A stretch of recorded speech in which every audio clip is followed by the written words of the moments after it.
are brought there and have it explained to them. You don't have that in Deep Blue Sea. It's not an area that's designed to have tourists. Yeah. So, You've been my best friend for 10 years. we've been through a lot together. I also have another comment about Janice. Is she afraid of sharks? I mean, now she probably would be. I'm referring to the beginning of the movie when they're like, she's looking out over the shark pens and she says something. A world of gliding monsters? Something like that. And I was like, Are you a marine biologist who's scared of sharks? Pretty scary I think stuff. she respects them. Yeah. Like pretty scary stuff. Okay. Well, how much does Janice know? Clearly, we learned later that she didn't, like, Whitlock was lying to her.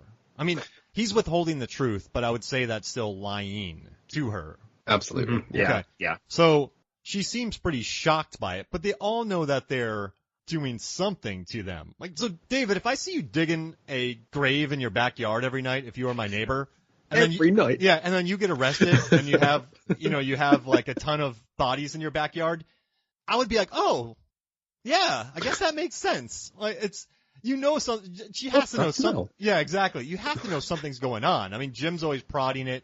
They're putting serum into him all the time. Like, do you think they're just willingly not saying anything? I think they built a team of lackluster people on purpose. They're like, we got the C's because, they need to be here. So they're probably not all that smart. And like the super smart guy, Stellan's skateboard, like he's crazy. He thinks he's God. Well, and the sharks knew he was the smartest. They took him out first. That was the plan. That's a great point. I wish there was a scene of him just doing curls in front of a mirror going, you are God. You are God. And just staring at himself. like Anchorman 1001. That's so funny. Just like, you're the smartest man alive. So what I was thinking a little bit about this film was, how much do the sharks hate every person? Like, it's like clear that's like if the ones that are capturing them, so Carter, working on them, the doctors, then it gets to Janice, and I'm like, do they hate Janice? Janice is probably like the zookeeper, right? Like she's out here like feeding them and making sure they're healthy. Like maybe they were trying to save her. They definitely hate Jim because he pisses in their tank. Yeah, that's true. That's true. Maybe they like Scoggins because he's Scoggs and he feeds them. But they hate Carter. And, that takes a lot of willpower for the shark not to... Oh, let's do a hate level. All right? Okay. Well, Brenda's who do they hate the most? Brenda's number one.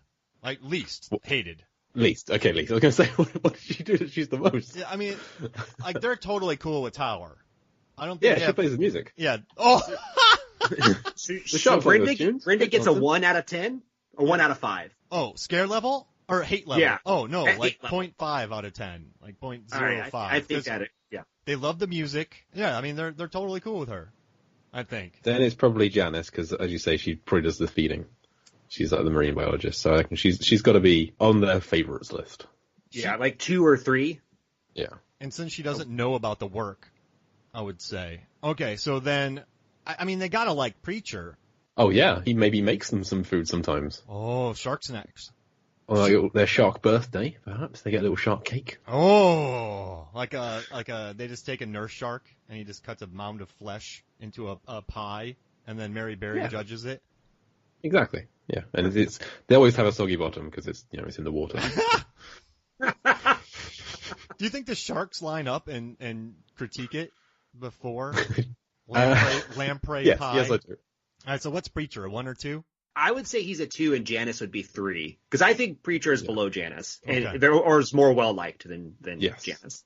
Okay. Scoggs. What do you think about Scoggs? He maintains their enclosure, so he keeps it nice. But then it's also he's the one who's put the fences up. So he's keeping them enclosed. Oh, yeah.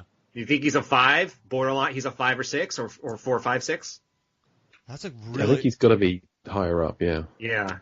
I would say he's in the 5 or 6 range. He gets eaten without a thought.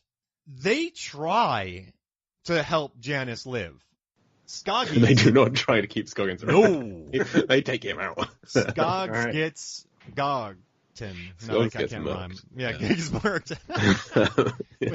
Okay. A 6? Yeah.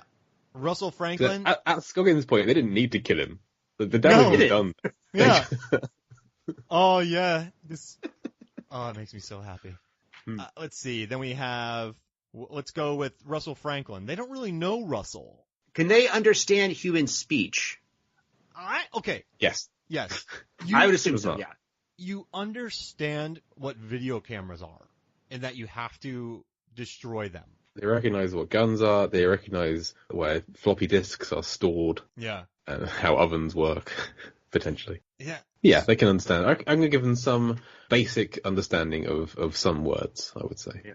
Yeah. So I'm asking that because I think there's two things going on here with Russell. It's either they understand that he's going to get them out of there, so they take him out fast, or they take him out just because they need to scare everyone back into the tunnel, and they have no animus towards him. I don't see any animosity because he's standing there for a long time. And I think maybe they got him because he said we're going to seal this up. I have no clue how they could have done that. I think there is welding instruments in that lab, but once he says that, they're like, oh, sorry, man. You're mine. Maybe they don't hate him. Maybe they hate the idea of cannibalism. Because it's not until that speech when he starts going about how 7 people survived the crash, but only 5 made it out, and the shark's like, well, hang on a minute, I'm rethinking my thoughts on you. Mm-hmm. Well, during the shark vision, swim around and come at you. During the shark vision, everybody's blue, but he's red because he's a cannibal. He's a Wendigo. So would you say he's higher or lower than Janice? And we have Janice at a 3. Is he a cannibal? I think once they find out he's a cannibal, then he's higher than that. All right, so 3? Can we give him a 3? Because they kill. Realistically, though, they kill him because he says, "Let's lock it up." Yeah. Yeah, I think that works. 3? I mean, I would see anywhere from 2 to 4 is where he would be. Jay, you get the final say. Yeah, I'll go 3. Yeah. Okay. That's around about that. This is the greatest conversation I've ever had in my life. Absolutely. So we're left with Carter, with Susan, and with Jim. Oh, they hate Jim. They hate Jim. Because does experiments and pisses on them. Yeah. He's got the double whammy, so he's got to be the most hated. I mean, listen. We're going to give him a 10? Oh, yeah. Oh, yeah. Jim doesn't care about them. He doesn't care at all, I don't think. The things he made. Yeah. They're toys, and they know that. Plus he pees in their water. He pees in their water. Yeah. But they torment him the most. Yes. They do. They get their vengeance on Jim. Yeah, so that's clearly, they clearly hate him the most. Do you think... So who do they hate more, Carter or Susan? Wow. Susan. Yeah. Carter, they just... He keeps bringing them back. They escape, he brings them back. Well, they let him in the first scene, they let him do that. Right? True, yes, that's true. I think they see him as capable, but he didn't create them, right? He's more Igor to Dr. Frankenstein. But do they hate Susan for creating them because she made them super smart? Without her, I think they maybe owe her some gratitude? I don't know if that's the right thing. Do you love your creator? Think they hate...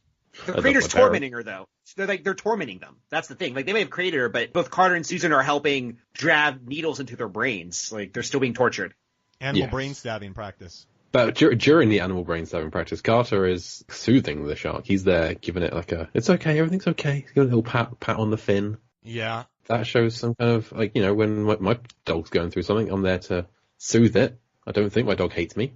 He takes license soul plates searching after this. Out of sharks' mouths so that the nice test sharks don't eat a license plate. Yeah. Oh, man, But do they know that? Do the Makos know that he does that?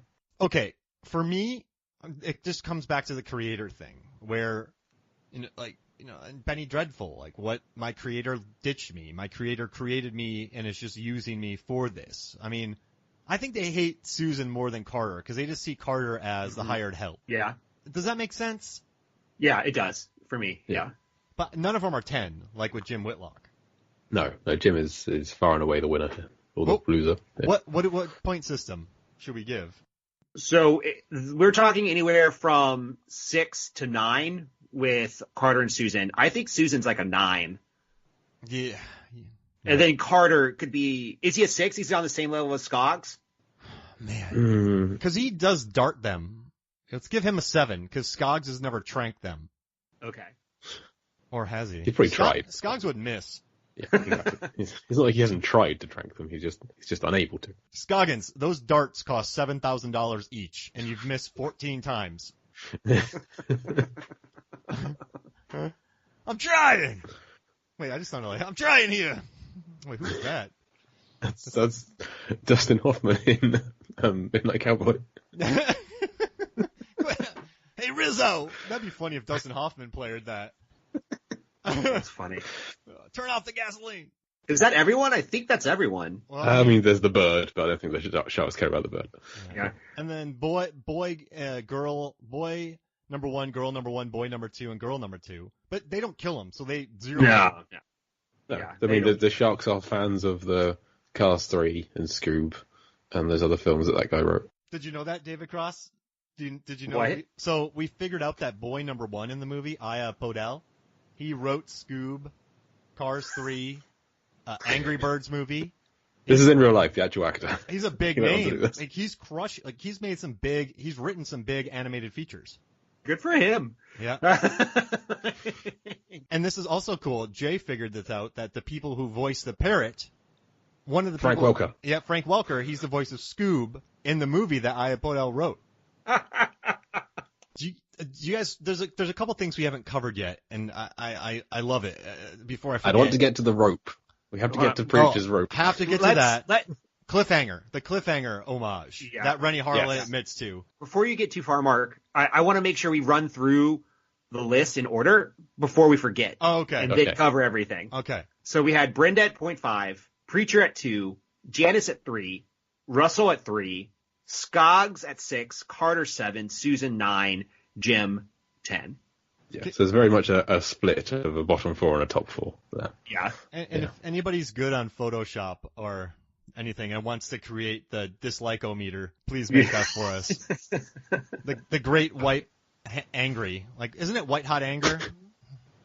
Oh no, these are I like the great white angry. Yeah. The great white hope is funny. Sam Jackson's in that. There's a boxer who's not Irish, but they call him Irish anyway because people love that. But the cliffhanger thing, Nick brought this up, and he talks about Ace Ventura 2, the raccoon scene. I was recently working on an assignment for those movies.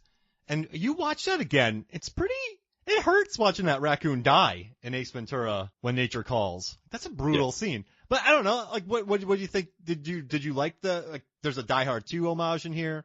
There's a Ace Ventura, I'm sorry. There's a cliffhanger thing. Like, yeah, like, what do you think that was effective? Was that the right idea?